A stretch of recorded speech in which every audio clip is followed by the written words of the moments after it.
This is where rare earth ore from a Lynas-owned mine in Australia is going to end up, thousands of kilometers away in a refinery in Malaysia.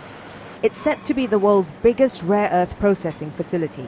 Lynas says it can potentially meet up to 20% of global demand for the minerals, used to make high-tech gadgets like smartphones and guided weapons.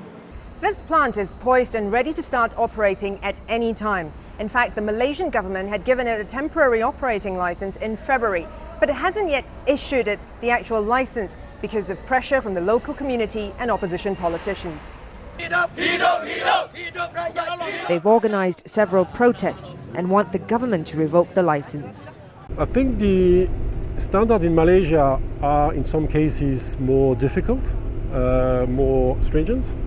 So if the question is Malaysia would be easier to operate in a bad way, certainly not.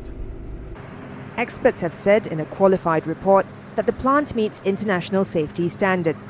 One of the conditions recommended by the International Atomic Energy Agency was for a long-term plan for waste disposal. But Lynas, which controls the plant, says it's going to dilute the waste, then recycle some of that into fertiliser and base material for roads. The extraction process can generate radioactive waste. But the company says the raw material and residue have low levels of radiation. Activists say even that is too much. To me, it's kind of disaster in the making. They are still trying, they say they're doing R&D. Don't do that on us, please. It's not acceptable. Australia has said it will not take the waste back. Protesters fear Malaysia will turn into a dumping ground and has taken the fight to court. Lynas wants to start operations quickly, before other refineries around the world come online. The delay is costing the company money, but it will have to convince the people here that they too stand to benefit from the plant.